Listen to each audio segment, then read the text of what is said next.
Hola, les doy la bienvenida a este canal, si es que es la primera vez que lo ven, o si no, igualmente les doy la bienvenida luego de varios meses de ausencia en los que no me fue posible publicar ningún video.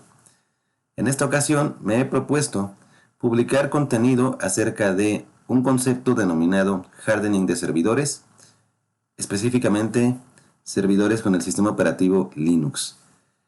Y bueno, en esta lección el primer tema que vamos a ver es un panorama general acerca de las amenazas y lo que es el concepto de hardening.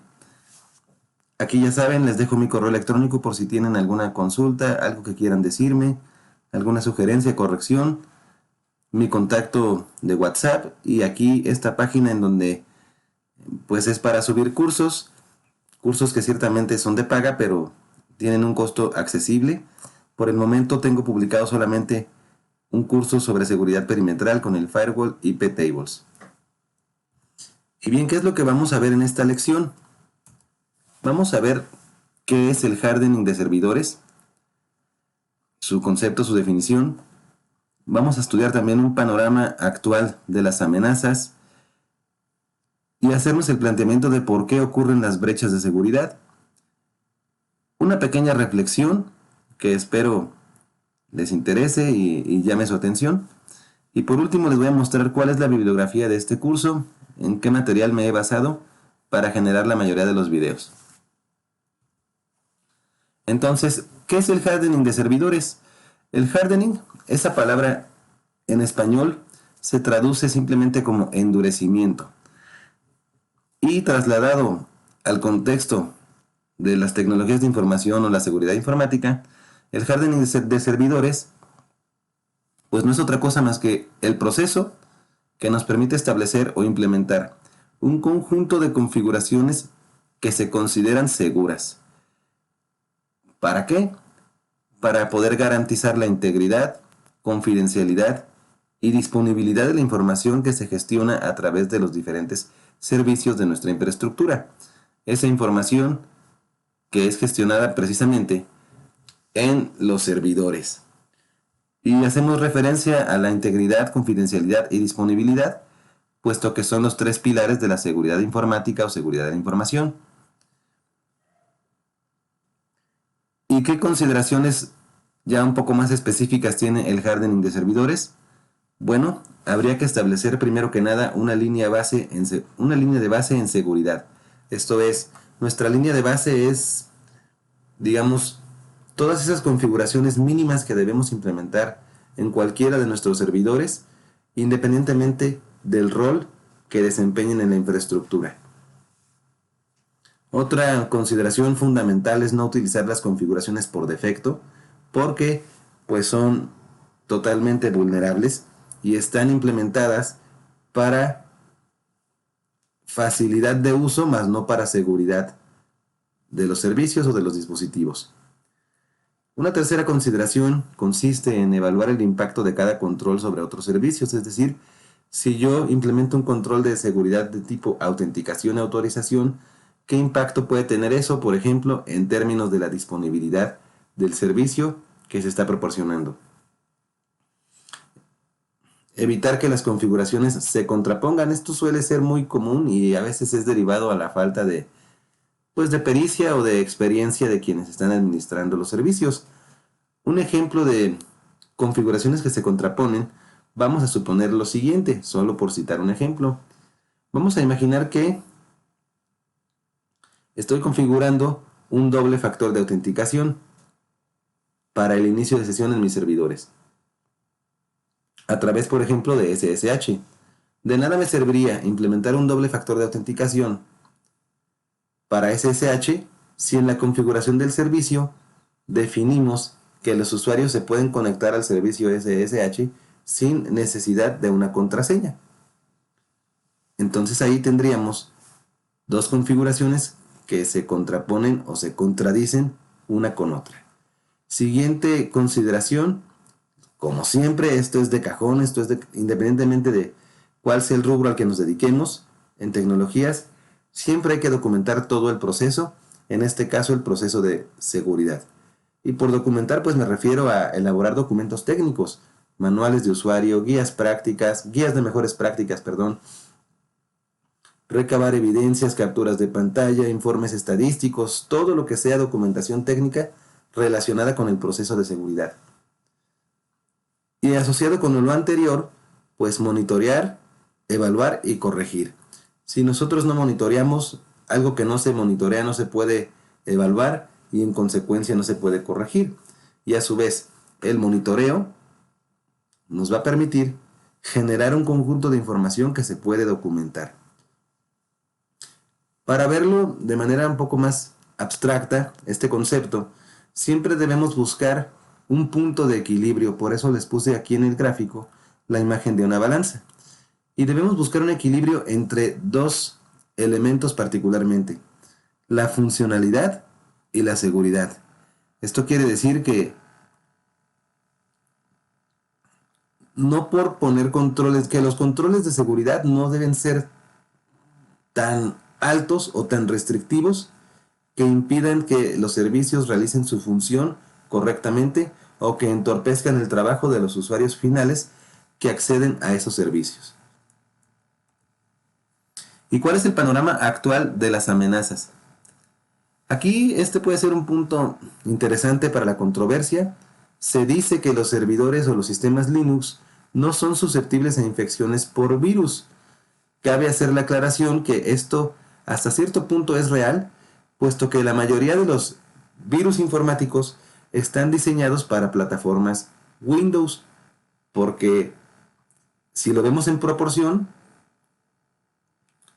Windows es el sistema operativo más utilizado a nivel doméstico y los usuarios que suelen ser más vulnerables a estos ataques precisamente son usuarios domésticos que no tienen como tal un conocimiento pleno o una formación específica en seguridad de la información. Sin embargo, no por el hecho de que Linux no sea susceptible a los ataques o a los virus informáticos que están diseñados para Windows, quiere decir que es invulnerable. Existen otro tipo de ataques, otro tipo de software malicioso que sí puede afectar a nuestro sistema Linux, por ejemplo las denominadas botnets, que son redes informáticas, conjuntos de computadoras que trabajan a la par con un objetivo en concreto designado por la persona que creó la botnet. Son computadoras que están en red y que fueron infectadas por algún tipo de software malicioso. Normalmente estas botnets se utilizan para desplegar ataques de denegación de servicio.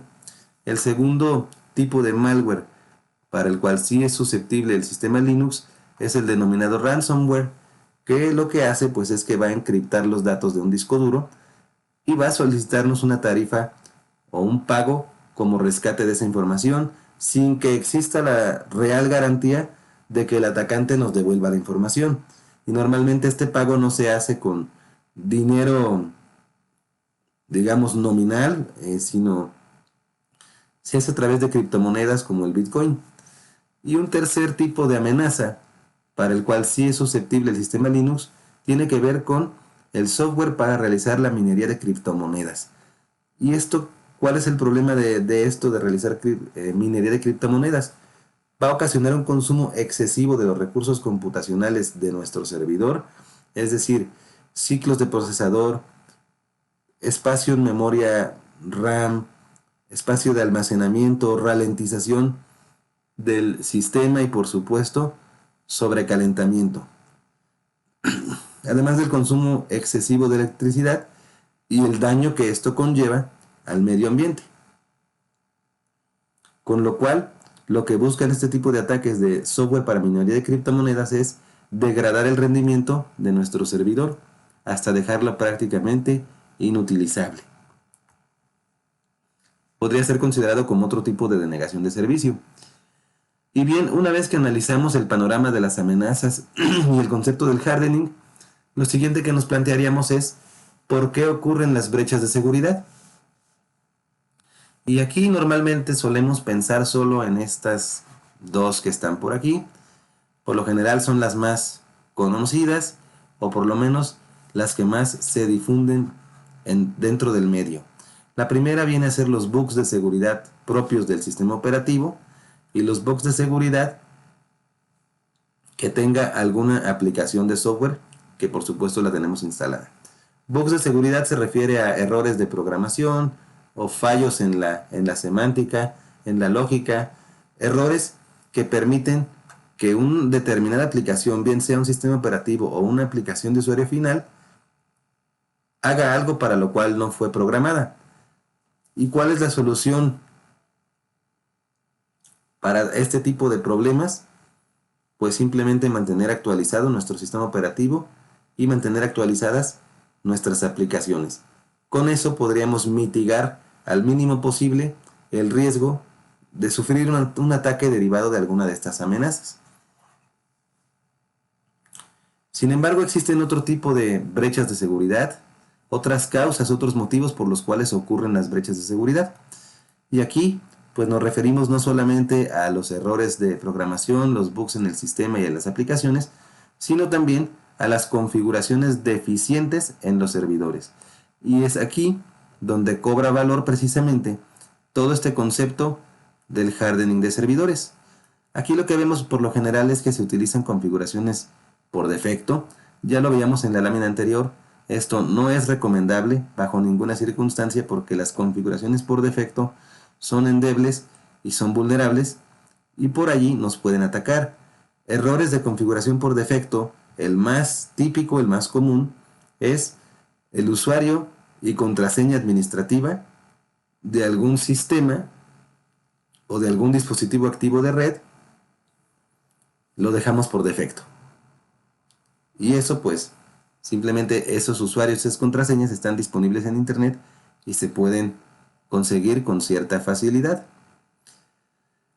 Y así como muchas otras, existen configuraciones por defecto, como los permisos por defecto que se asignan a los archivos y directorios, etc. ¿Qué es lo que podemos hacer para contrarrestar estas configuraciones deficientes? Pues establecer configuraciones de seguridad y hardening. Y hay una tercera causa, tercer motivo que quise señalarlo aquí y que en este sí normalmente no solemos pensar, que son los defectos de fábrica y por supuesto la falta de conocimiento, la falta de pericia. Defectos de fábrica, ¿a qué me refiero con esto? Vamos a suponer algo que yo he visto comúnmente a lo largo de todo el tiempo que tengo trabajando en este campo. Los discos duros, que son un componente de hardware, suelen ser un punto de fallo considerable o suelen representar una brecha de seguridad. Porque empiezan a ralentizar el sistema, se sobrecalientan, trabajan a una temperatura por encima de lo establecido o de su temperatura normal. Y esto también tiene que ver con falencias o deficiencias en el sistema interno de enfriamiento de los equipos de cómputo. Y esto por lo general suele asociarse pues a fallos en el diseño o en la implementación del equipo, defectos de fabricación. Y la falta de conocimiento, falta de pericia, pues aquí es 100% imputable a las personas que operan los servidores o que hacen uso o acceso a los servicios que proveen dichos servidores. ¿Cómo podemos contrarrestar estas brechas de seguridad? Bueno, los defectos de fábrica, pues hay que cambiar los componentes que hayan salido defectuosos o inclusive contratar una póliza de seguro. Si es el disco duro, pues hay que hacer respaldos de información o en su defecto, pues cambiar al proveedor del equipo. Y la falta de conocimiento, falta de pericia, pues se resuelve con formación y capacitación y concientización. Ya casi para terminar, quise dejarles aquí una pequeña reflexión que me pareció interesante compartir. Lo primero que me gustaría decirles es que, digo, por si no lo han escuchado o probablemente sí, ya lo tengan presente, la seguridad absoluta al 100% en tecnologías de información o en informática, eso pues no existe, no es real, no es algo que se pueda conseguir. Sin embargo, si lo vemos como una metáfora, como una analogía, nuestra misión, nuestro objetivo, ¿cuál es? Pues es proteger la información de nuestra infraestructura tecnológica, de nuestra red de comunicaciones y mantener nuestros servicios siempre operativos garantizando la confidencialidad, integridad y disponibilidad. Del otro lado, lo que hacen los atacantes pues es que buscan precisamente vulnerar nuestra información a través de un conjunto de ataques conocidos o software malicioso como todos estos de aquí, ¿no? El malware, los gusanos, los hackers, el phishing en cualquiera de sus modalidades, el spyware, los virus informáticos, el adware, los rootkits, los troyanos, los correos de spam, etcétera. Todas estas de aquí del lado izquierdo pues son diferentes recursos que tienen los atacantes, diferentes modalidades o software malicioso que va a intentar vulnerar nuestra información y nuestra infraestructura. Y para nosotros, cada control de seguridad, cada técnica de hardening que veamos a lo largo del curso, pues hagan de cuenta que es como si estuviéramos subiendo una montaña. Y cada una de las cosas que hagamos, si implementamos controles de auditoría y escaneo de vulnerabilidades, si implementamos cifrado, control de acceso, conexiones seguras, monitoreo, registro y análisis de logs, etc. Cada una de estas técnicas, estrategias de hardening, pues son como un peldaño para llegar a la cima de la montaña. Y aun cuando hayamos creído que llegamos aquí, pues eso no termina. Esto es un proceso, esto es un ciclo. La seguridad de la información tiene que ser entendida así, como un proceso que pues normalmente nunca va a llegar a su final. Y pues la reflexión, luego de haberles explicado este contexto, la reflexión a la que llegué y que les quiero compartir es esto, que la seguridad informática es como subir una montaña donde cada peldaño o con cada peldaño o control de seguridad se está más cerca de alcanzar una meta. ¿Por qué digo que una meta? Por lo que les acabo de mencionar, porque pues esto es un proceso que se repite, es iterativo, es cíclico y entonces pues no lo podemos, no porque hayamos implementado todos estos controles de aquí, quiere decir que ya por eso nos podemos olvidar y nos podemos desentender. Hay que repetir ese ejercicio, hay que replicar el proceso y estar siempre al pendiente y alerta de las nuevas modalidades, los nuevos ataques que se pudieran presentar. Y ya para terminar con este video, ¿cuál es la bibliografía en la cual me he basado para desarrollar la mayoría de ejercicios del curso? Pues es esta de aquí. Este libro que se llama Mastering Linux Security and Hardening, en su tercera edición, cuyo autor pues es David Thebault, uno de los, por lo que leo en su biografía en el libro, o en el previo, en el prefacio del libro, menciona que es uno de los desarrolladores del sistema operativo Linux y que ha invertido mucho tiempo, esfuerzo y conocimiento en el ámbito de la seguridad Linux. Entonces, bueno, este es el libro en el cual nos vamos a estar basando por si alguien lo quiere comprar o si alguien lo tiene disponible, pues pueden seguir los ejercicios. Están diseñados con base en el libro, aunque ciertamente no van a ser exactamente iguales a como vienen en el libro. Y bien, con eso terminaríamos este primer video. Nuevamente agradecerles por estar viendo este contenido, si es la primera vez que visitan el canal, y si no, pues estén al pendiente porque voy a estar publicando más material acerca de configuraciones de seguridad y hardening de servidores Linux a lo largo de este tiempo. Como siempre les digo, si el contenido del video y el contenido del canal en general les parece bueno y les aporta valor, les agradezco mucho que consideren suscribirse al canal y con mucho gusto seguiré creando contenido para todos ustedes. No lo olviden, aquí está mi correo y mi contacto vía WhatsApp, la página de los cursos, por si quieren comunicarse conmigo. Muchas gracias, saludos y hasta la próxima.